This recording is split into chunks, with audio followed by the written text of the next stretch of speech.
ॐ श्रीगणेशाय नमः। अथ श्रीविष्णुस्तोत्र। ॐ शान्ताकारं भुजगशयनं पद्मनाभं सुरेशं विश्वाधारं गगनसदृशं मेघवर्णं शुभांगं लक्ष्मीकान्तं कमलनयनं योगभिर्ध्यानगम्यं वन्दे विष्णुं भवभयहरं सर्वलोकैकनाथम्। ॐ श्रीविष्णवे नमः।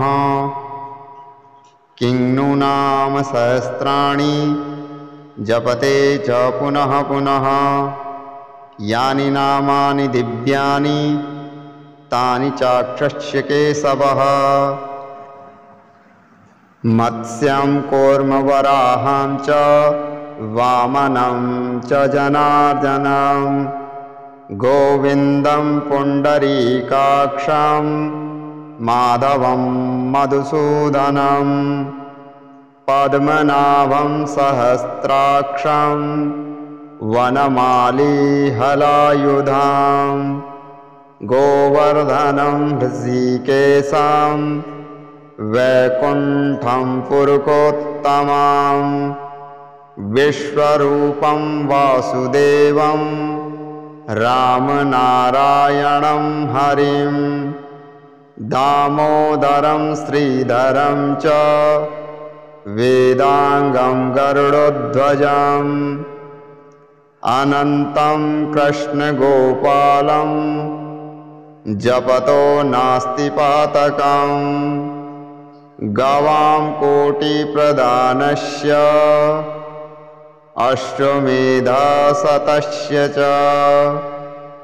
कन्यादानं सहस्राणां फलं प्राप्नोति मानवः, अमायां वा पौर्णमावस्या एकादश्यां तथैव च, सन्ध्याकाले स्मृते नित्यं प्रातःकाले तथैव च, मध्याह्ने च जपन्नित्यं सर्वपापविमुच्यते। ॐ श्रीगणेशाय नमः। अथ श्रीविष्णुस्तोत्र। ॐ शान्ताकारं भुजगशयनं पद्मनाभं सुरेशं विश्वाधारं गगनसदृशं मेघवर्णं शुभांगं, लक्ष्मीकान्तं कमलनयनं योगभिर्ध्यानगम्यं, वन्दे विष्णुं भवभयहरं सर्वलोकैकनाथम्। ॐ श्रीविष्णवे नमः। किं नु नाम सहस्राणि जपते च पुनः पुनः, यानि नामानि दिव्यानि तानि चाक्षस्य केशवः। मत्स्यं कूर्मवराहं च वामनं च जनार्दनं, गोविन्दं पुण्डरीकाक्षं माधवं मधुसूदनं, पद्मनाभं सहस्राक्षं वनमाली हलायुधां, गोवर्धनं हृषीकेशं वैकुण्ठं पुरुषोत्तमं, विश्वरूपं वासुदेवं रामनारायणं हरिं, दामोदरं श्रीधरं च वेदांगं गरुडध्वजम्, अनन्तं कृष्णगोपालं जपतो नास्ति पातकम् गवां कोटिप्रदानस्य अश्वमेधशतस्य च कन्यादानं सहस्राणां फलं प्राप्नोति मानवः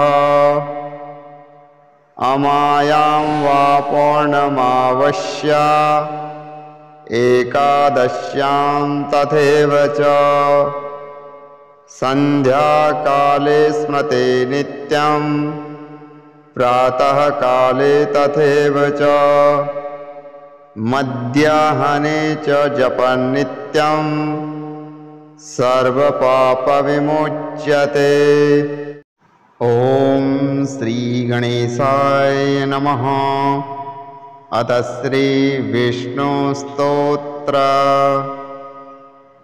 ॐ शान्ताकारं भुजगशयनं पद्मनाभं सुरेशं विश्वाधारं गगनसदृशं मेघवर्णं शुभांगं लक्ष्मीकान्तं कमलनयनं योगभिर्ध्यानगम्यं वन्दे विष्णुं भवभयहरं सर्वलोकैकनाथम्। ॐ श्रीविष्णवे नमः। किं नु नाम सहस्राणि जपते च पुनः पुनः यानि नामानि दिव्यानि तानि चाक्षस्य केशवः। मत्स्यं कूर्मवराहं च वामनं च जनार्दनं गोविन्दं पुण्डरीकाक्षं माधवं मधुसूदनं पद्मनाभं सहस्राक्षं वनमाली हलायुधां गोवर्धनं हृषीकेशं वैकुण्ठं पुरुषोत्तमं विश्वरूपं वासुदेवं रामनारायणं हरिं दामोदरं श्रीधरं च वेदांगं गरुडध्वजम् अनन्तं कृष्णगोपालं जपतो नास्ति पातकम् गवां कोटिप्रदानस्य अश्वमेधशतस्य च कन्यादानं सहस्राणां फलं प्राप्नोति मानवः अमायां वा पौर्णमावस्या एकादश्यां तथैव च संध्याकाले स्मृते नित्यं प्रातःकाले तथैव च मध्याह्ने च जपन् नित्यं सर्वपापविमुच्यते। ॐ श्रीगणेशाय नमः। अथ श्रीविष्णुस्तोत्र। ॐ शान्ताकारं भुजगशयनं पद्मनाभं सुरेशं विश्वाधारं गगनसदृशं मेघवर्णं शुभांगं लक्ष्मीकान्तं कमलनयनं योगभिर्ध्यानगम्यं वन्दे विष्णुं भवभयहरं सर्वलोकैकनाथम्।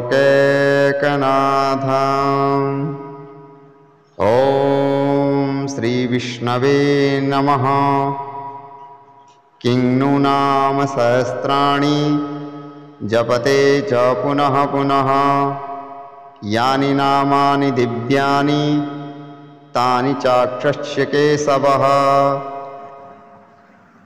मत्स्यं कूर्मवराहं च वामनं च जनार्दनं गोविन्दं पुण्डरीकाक्षं माधवं मधुसूदनं पद्मनाभं सहस्राक्षं वनमाली हलायुधां गोवर्धनं हृषीकेशं वैकुण्ठं पुरुषोत्तमं विश्वरूपं वासुदेवं रामनारायणं हरिं दामोदरं श्रीधरं च वेदांगं गरुडध्वजम् अनन्तं कृष्णगोपालं जपतो नास्ति पातकम् गवां कोटिप्रदानस्य